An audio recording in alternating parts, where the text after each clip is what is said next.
they go, you're going to have your baby all slimy on you for an hour. And you're like, okay, this is great.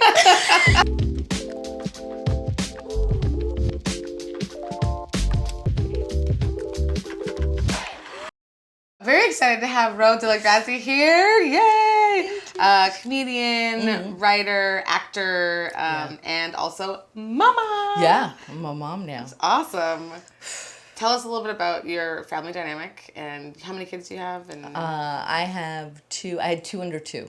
Two under two. Yeah. I have a 2.5-year-old son and a 10-month-old baby girl. Wow. Yeah. That's so great. So, and I have a husband, so that counts. You're also taking care of him as well, is that it?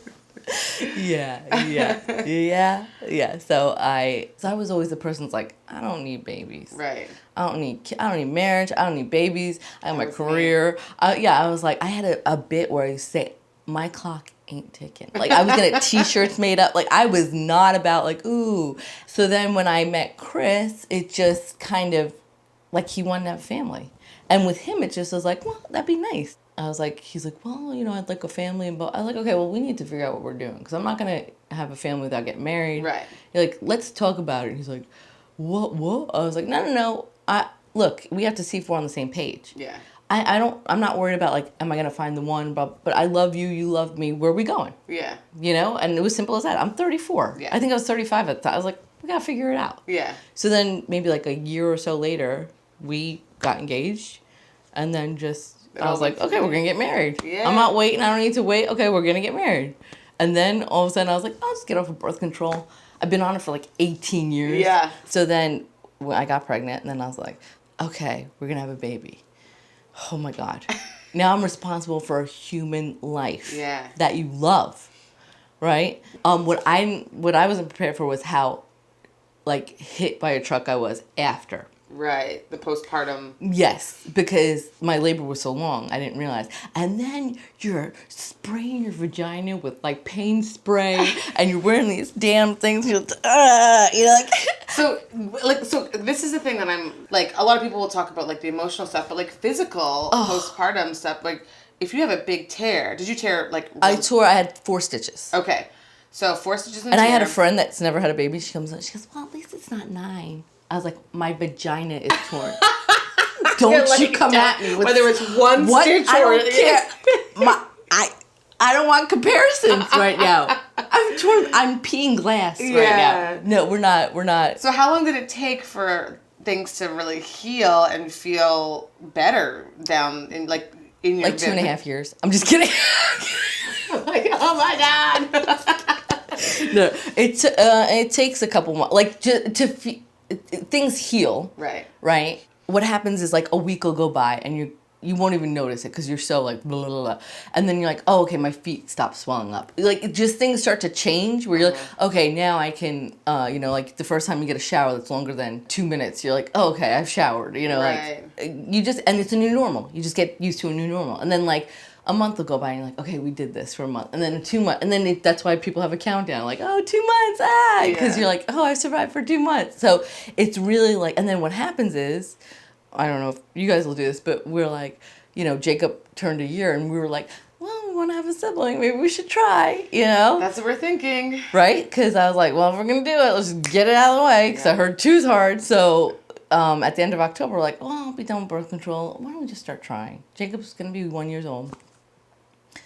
And 2 weeks later, I got pregnant. I was like, well, I guess we have some swimmers. I was like, boy, they just, like, the sperm just hiding out, waiting for the egg to drop. Like waiting around the corner, like, we can go. Okay. I was like, okay. So, and then you're pregnant and you have a toddler. And you're like, oh, my God. I feel like that, like, as a comedian, you travel all the time and touring and all these different things. How has that been now with 2 young children, and are you still able to do that? Well, I always liked traveling. I enjoyed it because it was fun. You were on the road. You were most of the time being taken care of, and I've done like 2.5 weeks. I've done, those, some nights I'd have a week where I was in a different city every night, so it was great. But there's also, like, it's a lot, you're packing up, you're living out of a suitcase. So by the time I had my first kid, I was like, oh, I've been able to tour So the fact that I don't go on the road right now isn't like, oh, I need to be on the road. Because I've been on the road a lot. Right. And what's great about it, too, is like, you don't care anymore. Yeah. Like, I used to care. Oh, I have to go out. I don't care. I'm like, what? I pushed a baby out. I'm hearing that from so many mothers who are in entertainment, especially stand-up or actors, where they're like, it just puts everything in perspective. Oh my God. And you just like choose things more wisely. Yeah. Because you're like, I got better things to do. I used to have this thing where I still pops up every once in a while. I compare and despair, they call it, right? Like, oh, look at that one. This. There was a point when I was spraying my vagina with paint spray, and I was like, if you even compare your life right now, you cannot go anywhere. You are spraying your vagina till your vagina heals. You are not going to look at anybody else's life. Right. You understand me? Yeah. Especially when I have a toddler and a baby, and we're in the learning thing, and we're all sitting. There's moments like, because we go there 3 days a week with other toddlers, and we're sitting there, and I'm sitting there going, the wheels on the bus. And you have that moment where you're like, what the fuck is happening in my life? Why am I sitting here? I'm like, all the moms are around. We're just trying not to get them to melt down. You got your peanut-free snack that you brought in. You're like, I have it. But you're like, you know what? There's worst thing that can happen. Yeah. I mean, I've got my little family. Yeah. Comedy's always there. Entertainment's always there. Yeah. I used to get so caught up in like, well, nah. I feel like that's like the best like button on the end of it, where it's like you've had this great career, you're still having it. Mm-hmm. You're like, let's do this other thing, and then you're happy with it, and you're in the moment, and you're like, you are at peace with it all. So. Oh yeah, and awesome. it's just when you have puke on you and poop and all that, and your kid's peed in your face because it doesn't matter, or he craps in the tub. What are you gonna do? You're like, oh, does it really matter how many likes you have on your Instagram post? No, you got to clean up shit in the tub. Well, I love it, and thank you so much for coming in to talk about Thanks, it. Aisha. Awesome. Thank you. Thank you.